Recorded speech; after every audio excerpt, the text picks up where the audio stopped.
Hello, this is David Voice. This is my audition tape. You have absolutely every right to use this on your website or YouTube or wherever else you like.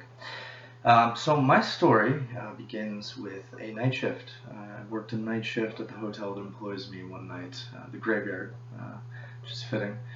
And it began like any other night. The majority of what I did in the very beginning was log wake-up calls, and it's very common on a busy night between 11 and 12. One of those calls would turn out to be very, very salient, although I didn't know it at the time, and that was room 404.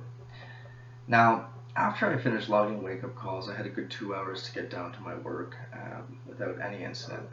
And after those 2 hours, I received a phone call. And it's the fellow from 404, and he asks, "Is the pool open?"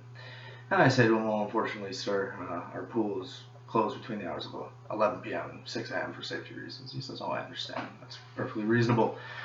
We leave it at that. I get back to work, and 30 minutes later, my security guard comes to me and he says, "Dave, I was watching the security cameras and there's somebody in the pool." And I say, "All right, well, let's go kick him out."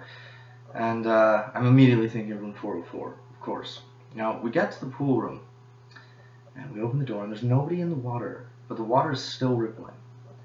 And so we make our presence known, thinking he's around some corner getting changed. We say, "Hello, guest services, security, is anybody in here?" No response. And so we decide we're going to walk a perimeter around the pool. And as we do, I notice something really peculiar. There's not a single drop of water outside of the pool. The tiles are bone dry.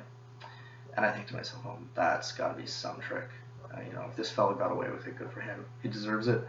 And we leave the pool room and I get back to work. About 5 minutes later, I get another call from 404. It's a different voice though.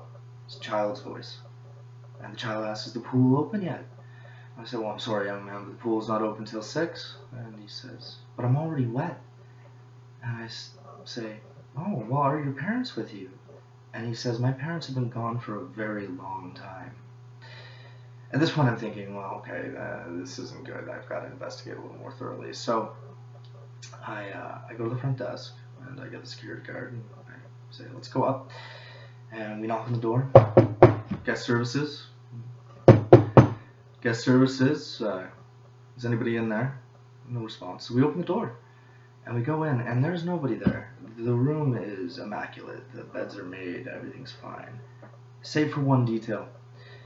The carpet has fresh, wet footprints on it. So I'm thinking there's some sort of prank going on. I go back to the desk and I say to the agent, "Pull up the reservation for 404. He keys in 404 and he looks at me and he says, "There's no one in 404. I think, well, that's some prank. So I go back to work, and immediately I get another call, and it's this boy. And he says, "Please wake us up, please." And at this point, I am thoroughly creeped out. And so I go up to the room, I knock, no one answers, I let myself in. And this time I go a little deeper into the room, and I am confronted with the most uneasy feeling I've ever felt. And suddenly the phone rings. And I reluctantly, with a shaking hand, pick up the phone, and it's the wake-up call that I had said earlier. I laugh at myself a little bit, and I walk out of the room. However, I'm still curious, so I go to Kevin, and I go, "Kevin," the front desk agent, by the way, "look up the wake-up calls. Look up the entire call log for tonight." And we look it up, and there was not a single call recorded from or to room 404. Now, he received the same calls as well, so we were both hiding how startled we truly were when we went back to work. And it was about a week later that I found out that slightly before I had joined the team at this hotel, there had been a death in the pool, and it was a young boy who was staying in room 404. Okay, thanks. Sorry I'm a little bit over time.